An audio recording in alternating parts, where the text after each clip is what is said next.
সুপ্রিয় শিক্ষার্থী বন্ধুরা, আসসালামু আলাইকুম সকলকে। আশা করি তোমরা সকলেই ভালো আছো। আমাদের আরো একটি নতুন আপডেট ভিডিওতে তোমাদের সকলকে জানাই স্বাগতম। আজকে আমি তোমাদের সাথে খুবই গুরুত্বপূর্ণ একটি বিষয় নিয়ে আলোচনা করব, যা নিয়ে তোমরা অনেকেই খুবই দুশ্চিন্তার মধ্যে থাকো। আর সেই বিষয়টি হচ্ছে পরীক্ষার এমসিকিউ পার্ট বা নৈবিত্তিক অংশ।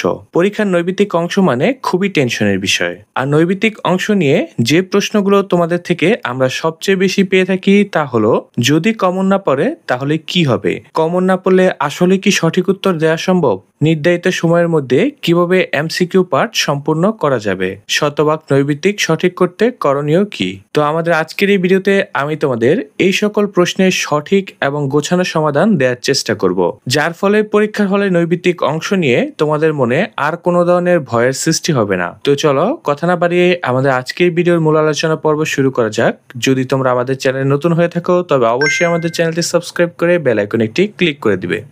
এমসিকিউ প্রশ্নের উত্তর করার ক্ষেত্রে প্রথমেই একটি বিষয় মনে রাখতে হবে, এমসিকিউ কেবল মুখস্থ নির্ভর কোনো বিষয় নয়। এখানে মূলত তোমাদের বোঝার ক্ষমতা, যুক্তি আর কনসেপ্ট যাচাই করা হয়। তাই প্রশ্ন কমন না পড়লে না বুঝে যে কোনো একটি অপশন দাগিয়ে দিয়ে চলে আসা যাবে না। প্রশ্ন কমন না পড়লে কিছু টেকনিক অবলম্বন করে প্রশ্নগুলোর সঠিক সমাধান করতে হবে, যাতে করে উত্তর ভুল হওয়ার সম্ভাবনা অনেকাংশেই কমে যায়। তো এই ক্ষেত্রে আমরা কিছু পদ্ধতি অনুসরণ করব।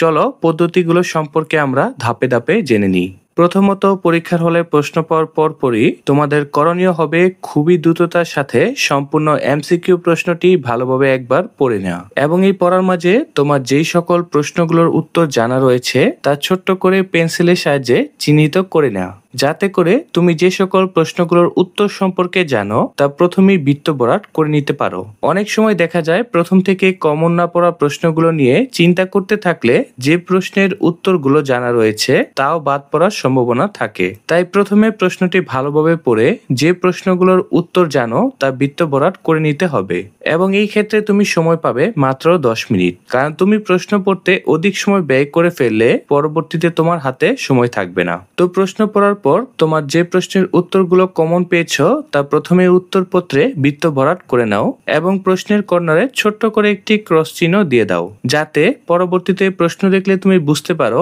এই প্রশ্নের উত্তরগুলো তুমি ইতিমধ্যেই উত্তর করেছো। তো এই ক্ষেত্রে তোমার সময় ব্যয় হবে আরো 5 মিনিটের মতো। তারপর দ্বিতীয় ধাপে তোমাদের করণীয় হবে যে সকল প্রশ্ন সম্পর্কে তোমাদের কিছুটা ধারণা রয়েছে সেই সকল প্রশ্নগুলোর উত্তর দেওয়া। এক্ষেত্রে প্রথমে প্রশ্নগুলো মনোযোগ দিয়ে পড়ো এবং অপশন বাদ দেওয়ার কৌশল অবলম্বন করো। ধরো একটি প্রশ্নের 4টি অপশন দেওয়া রয়েছে।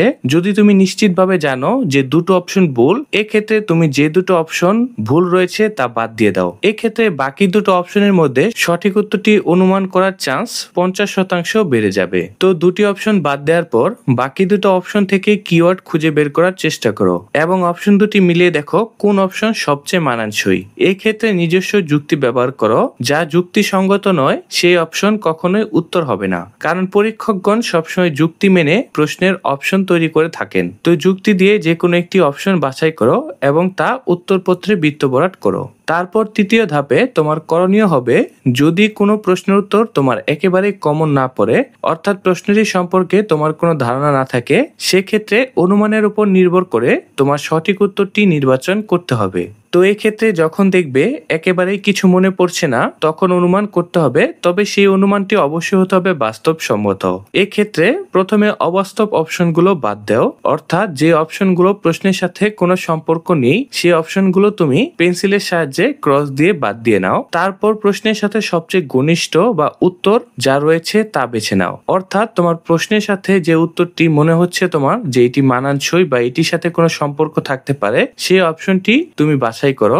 একই ধরনের অপশন থাকলে তা বাদ দেওয়ার চেষ্টা করবে। যেমন মনে করো এ ও বি একই অর্থ বহন করছে, সেই ক্ষেত্রে তা যদি তোমার সঠিক মনে না হয় তবে তুমি সেই অপশনগুলো বাদ দিয়ে দাও। তারপর তুমি একটি গুরুত্বপূর্ণ ট্রিক্স অ্যাপ্লাই করতে পারো। তোমার যে অপশনটি সঠিক মনে হবে তুমি তোমার পাশের কারো সাথে সম্ভব হলে তা জেনে নেওয়ার চেষ্টা করবে। এক্ষেত্রে তোমার নির্বাচিত অপশনটি তোমার পাশের বন্ধুর সাথে প্রথমেই শেয়ার করবে না, এবং তাকে জিজ্ঞেস করবে এই প্রশ্নটির উত্তর কি হতে পারে। যদি তার বলা অপশনটিও তোমার সাথে মিলে যায় সেক্ষেত্রে তুমি এই অপশনটি বেছে নিতে পারো। অধিকাংশ সময় দুজনের উত্তর একই হলে উত্তরটি সঠিক হওয়ার সম্ভাবনা বেড়ে যায়। তারপর এমসিকিউ পরীক্ষায় সাধারণ কিছু ভুল ও তার সমাধান। অনেক পরীক্ষার্থী এমসিকিউ অংশে কয়েকটি সাধারণ ভুল করে বসে, যা কখনোই পরীক্ষার হলে করা উচিত নয়। এখানে প্রথমত যে ভুলগুলো হয় তা হলো ভয় পেয়ে সব প্রশ্ন ফাঁকা রেখে চলে আসা। এটা সবচেয়ে বড় একটি ভুল। অনুমান করে হলেও সকল প্রশ্নের উত্তর করার চেষ্টা করবে, কোনো প্রশ্নের ঘর ফাঁকা রেখে আসা চলবে না। তো তোমরা যদি প্রশ্ন কমন না পেয়ে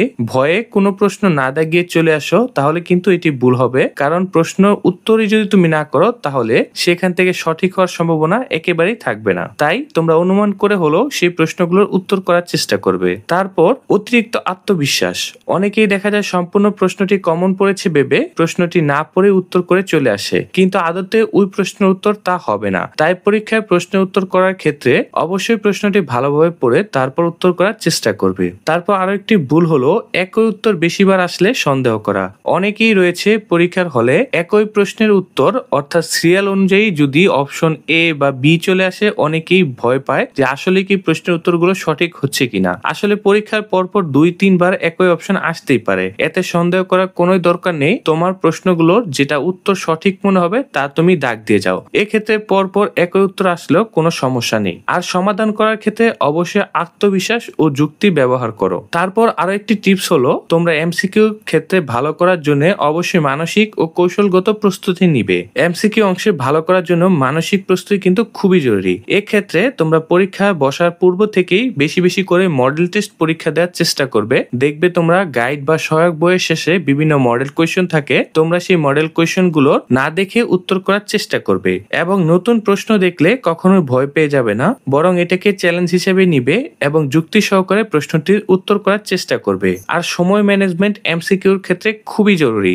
অনেক ভালো ভালো স্টুডেন্টও এই সময় ম্যানেজমেন্ট করতে না পারার কারণে অনেক সময় সকল প্রশ্নের উত্তর করতে পারে না। তাই অবশ্যই পরীক্ষার পূর্ব থেকে তোমরা বিভিন্ন প্রস্তুতিমূলক পরীক্ষা দিবে, যার মাধ্যমে তোমরা তোমাদের সময় বা টাইম ম্যানেজমেন্টটা করতে পারো। তো পরিশেষে বলবো, নির্ভিত্তিক প্রশ্ন কমন না পড়লেও চিন্তা করার কিছু নেই। সঠিক কৌশলগুলো ব্যবহার করে তুমি সহজে উত্তর করতে পারবে। প্রশ্ন ভালো করে পড়ে যুক্তি প্রয়োগ এবং অপশন বাদ দেওয়া আরো স্মার্ট অনুমান, এই সকল হাতিয়ার ব্যবহার করে কিন্তু তুমি তোমার এমসিকিউ প্রশ্নের উত্তরটি আরো নির্ভুল ভাবে দিতে পারবে। আর আত্মবিশ্বাস রেখে নিয়মিত পড়াশোনা চালিয়ে যাবে, কারণ পড়াশোনা ব্যতীত কিন্তু পরীক্ষায় ভালো রেজাল্ট করা কখনোই সম্ভব নয়। আর এমসিকিউর ক্ষেত্রে ভালো করার জন্য তোমার বইয়ে যে অধ্যায়গুলো রয়েছে বা যে টপিকগুলো রয়েছে তা একবার করে হলেও পড়ে যেতে হবে। যদি তুমি অধ্যায়গুলো ভালো করে একবার পড়ো তাহলে অবশ্যই তোমার অধ্যায় সম্পর্কে ধারণা থাকবে এবং এমসিকিউতে তুমি অপশনগুলো দেখলেই সঠিক অপশনটি বাছাই করতে পারবে। তো ধন্যবাদ সকলকে এতক্ষণ ধরে আমাদের সঙ্গে থাকার জন্য। যদি আমাদের ভিডিওটি ভালো লাগে অবশ্যই আমাদের চ্যানেলটি সাবস্ক্রাইব করে বেল আইকনে একটি ক্লিক করে দিবে।